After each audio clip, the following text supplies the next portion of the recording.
Assalamualaikum warahmatullahi wabarakatuh. Saya Aira Reski Aurelika akan menjelaskan materi mengenai tujuan dan tanggung jawab audit. Yang pertama ada tujuan pelaksanaan audit atas laporan keuangan. Tujuannya untuk memberikan pendapat atau opini mengenai kewajaran penyajian laporan keuangan. Apakah laporan tersebut itu telah disusun secara wajar dalam seluruh aspek yang material terkait posisi keuangan, kinerja usaha, serta arus kas sesuai dengan standar akuntansi yang berlaku di Indonesia seperti SAK, SAK Etap, SAK Syariah, ataupun SAK UMKM. Selanjutnya ada langkah-langkah mengembangkan tujuan audit. Yang pertama, memahami tujuan dan tanggung jawab audit.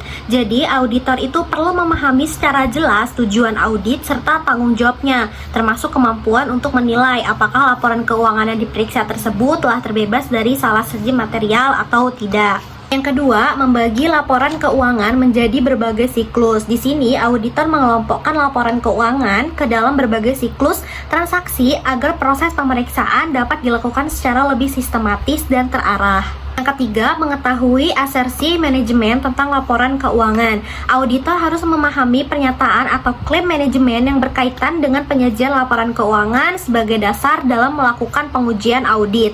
Yang keempat, mengetahui tujuan umum audit untuk kelompok-kelompok transaksi, akun-akun, dan pengungkapan. Di sini auditor menetapkan tujuan audit secara umum terhadap transaksi, saldo akun, serta pengungkapan guna memastikan kewajaran penyajiannya. Yang terakhir, mengetahui tujuan khusus audit untuk kelompok-kelompok transaksi, akun-akun, dan pengungkapan. Auditor merumuskan tujuan audit yang lebih spesifik untuk setiap kelompok transaksi, akun, dan pengungkapan agar prosedur audit tersebut dapat dilakukan secara lebih detail. Yang selanjutnya ada tanggung jawab manajemen. Yang pertama, tanggung jawab untuk mengadopsi kebijakan akuntansi yang baik, menyelenggarakan pengendalian internal yang memadai, dan menyajikan laporan keuangan yang wajar. Jadi, manajemen itu memiliki kewajiban untuk menerapkan kebijakan akuntansi yang tepat.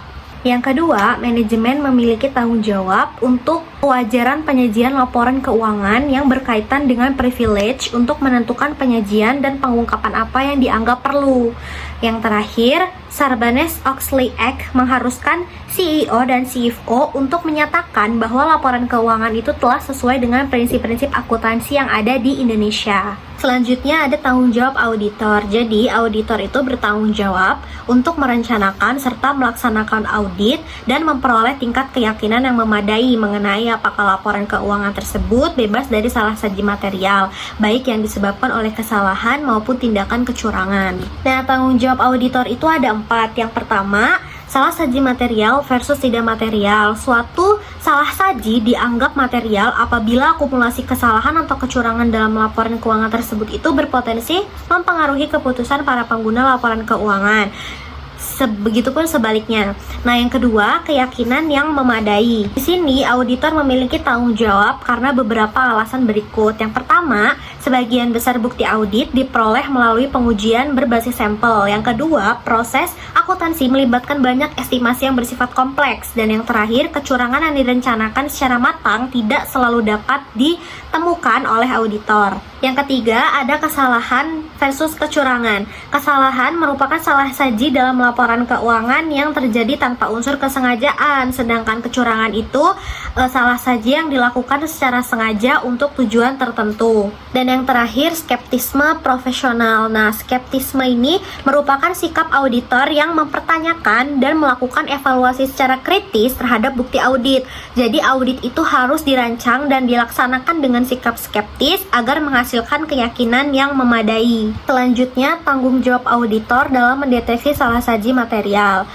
Sebagian besar waktu auditor itu digunain untuk merencanakan serta melaksanakan prosedur audit untuk menemukan kesalahan yang tidak disengaja yang dilakukan oleh manajemen maupun karyawan. Jadi, kecurangan itu lebih sulit dideteksi karena pihak yang melakukan kecurangan tersebut biasanya berusaha untuk menyembunyikan atau menutupi tindakannya. Nah, ada kecurangan yang berasal dari pelaporan keuangan yang curang versus penyalahgunaan aset.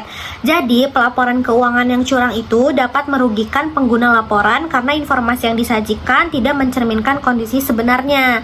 Sedangkan penyalahgunaan aset itu menyebabkan kerugian bagi pemegang saham, kreditor, dan pihak terkait lainnya karena aset tersebut tidak lagi berada pada pemilik yang sah. Nah, di sini terdapat beberapa perbedaan penting antara penggelapan aset dan salah saji yang timbul akibat penggelapan tersebut. Di antaranya yang pertama, aset diambil dan tindakan tersebut disembunyikan melalui penyajian aset yang tidak benar. Yang kedua, aset diambil dan ditutupi dengan cara mengurangi pendapatan atau menaikkan beban. Dan yang terakhir, aset diambil tetapi penyalahgunaan tersebut tetap berhasil terungkap.